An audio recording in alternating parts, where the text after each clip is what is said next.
ಮುಂಬರುವ ವಿಧಾನಸಭಾ ಚುನಾವಣೆಗೂ ಮುಂಚೆನೆ ಜೆಡಿಎಸ್ಗೆ ಹೊಡೆತದ ಮೇಲೆ ಹೊಡೆತ ಅಂತ ಅನಿಸ್ತಾ ಇದೆ.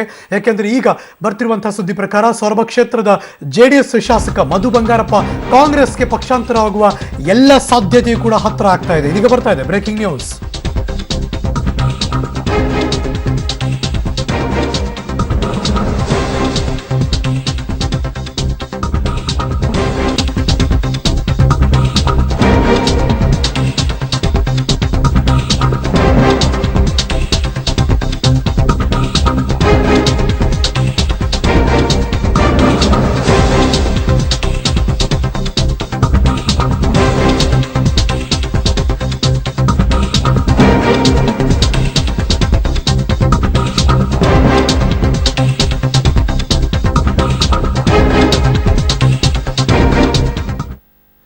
ಇದೀಗ ಬರ್ತಿರುವಂತಹ ಬ್ರೇಕಿಂಗ್ ನ್ಯೂಸ್.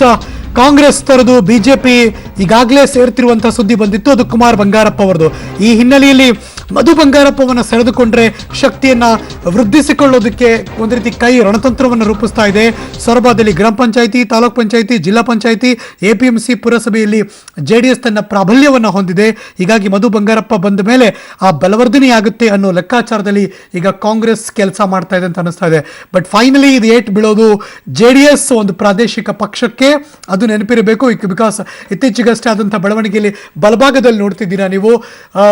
ಚಾಮರಾಜನಗರದ ಹನೂರು ಕ್ಷೇತ್ರದ ಶಾಸಕಿಯೂ ಕೂಡ ಇತ್ತೀಚೆಗೆ ಜೆಡಿಎಸ್ನ ತೊರೆದು ಅವರು ಕೂಡ ಭಾರತೀಯ ಜನತಾ ಪಕ್ಷಕ್ಕೆ ಸೇರ್ಪಡೆಗೊಂಡಿದ್ರು. ಇದ್ರ ಬಗ್ಗೆ ಮತ್ತಷ್ಟು ಮಾಹಿತಿ ನನ್ನ ಸಹೋದ್ಯೋಗಿ ಹಾಲಸ್ವಾಮಿ ದೂರವಾಣಿ ಸಂಪರ್ಕದಲ್ಲಿದ್ದಾರೆ. ಹಾಲಸ್ವಾಮಿ, ಸಹೋದರರಲ್ಲಿ ಒಬ್ಬರು ಈಗ ಕಾಂಗ್ರೆಸ್ನಿಂದ ಭಾಜಪಗೆ ಬರ್ತಿದ್ದಾರೆ. ಹೀಗಾಗಿ ಅವರ ಸ್ಟ್ರಾಟಜಿ ಮಗದೊಬ್ಬ ಸಹೋದರನ ನಾವು ಎಳೆದುಕೊಂಡ್ರೆ ನಮಗೆ ಲಾಸ್ ಆಗಲ್ಲ ಅಂತ, ಇದೇ ಸ್ಟ್ರಾಟಜಿನೇ ಕೆಲಸ ಮಾಡ್ತಿದ್ಯಾ? ಹಾಲಸ್ವಾಮಿ, ನನ್ನ ಧ್ವನಿ ಕೇಳಿಸ್ತಾ ಇದೆಯಾ? Can you hear me?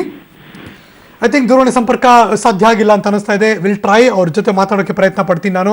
But ಈ ಸಂದರ್ಭದಲ್ಲಿ ಹಲವಾರು ಲೆಕ್ಕಾಚಾರಗಳೇ ಮೂವ್ ಆಗ್ತಾ ಇದೆ. ಬಟ್ ಸ್ಟಿಲ್ ಮೊನ್ನೆಯಷ್ಟೇ ಮಲ್ಲೇಶ್ವರದ ಕೇಂದ್ರ ಬಿಜೆಪಿ ಕಚೇರಿ ಮತ್ತು ಮಗದೊಬ್ಬರು ಶಾಸಕರು ಈಗಾಗಲೇ ಭಾರತೀಯ ಜನತಾ ಪಕ್ಷವನ್ನು ಸೇರಿದ್ರು, ಮಾಜಿ ಶಾಸಕರು. ಹೀಗಾಗಿ ಇನ್ನು ಹನೂರು ಕ್ಷೇತ್ರ ಚಾಮರಾಜನಗರ, ಅಲ್ಲೂ ಕೂಡ ಮಗದೊಬ್ಬ ಪವರ್ಫುಲ್ ನಾಯಕಿ ಅವರ ಯಜಮಾನರು ಆದಮೇಲೆ ಅವರು ಬಂದರೂ ಕೂಡ ಅವರು ಈಗ ಭಾರತೀಯ ಜನತಾ ಪಕ್ಷಕ್ಕೆ ಸೇರ್ತಿದ್ದಾರೆ.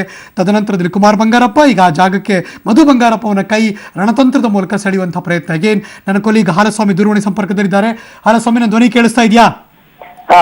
ಇದು ಸಹೋದರ ಲೆಕ್ಕಾಚಾರ. ಒಬ್ರು ಬಂದ್ರು ಬಿಟ್ಟು ಹೋದ್ರು ಅಂದ್ಮೇಲೆ ಇನ್ನೊಬ್ರು ಆ ಜಾಗವನ್ನ ತುಂಬಿಕೊಡೋದಕ್ಕೆ ಸಾಧ್ಯ ಆಗುತ್ತೆ ಅಂತ. ಇದು ಕಾಂಗ್ರೆಸ್ನ ಮಾಸ್ಟರ್ ಸ್ಟ್ರಾಟಜಿನಾ? ಹೌದು. ಏನಂದ್ರೆ ಸೊರಬ ತಾಲೂಕಲ್ಲಿ ಕುಮಾರ್ ಬಂಗಾರಪ್ಪ ಬಿಜೆಪಿಗೆ ಬಂದ್ಬಿಟ್ರೆ ಇಡೀ ಸೊರಬ ತಾಲೂಕಲ್ಲಿ ಕಾಂಗ್ರೆಸ್ ತನ್ನ ಅಸ್ತಿತ್ವನೇ ಕಳ್ಕೊಂಡಂತ ಪರಿಸ್ಥಿತಿ ನಿರ್ಮಾಣ ಆಗಿದೆ. ಈಗ ಬಹುತೇಕ ಕುಮಾರ್ ಬಂಗಾರಪ್ಪ ಅವರು ಬಿಜೆಪಿ ಸೇರೋದು ಖಚಿತನೇ ಆಗಿದೆ.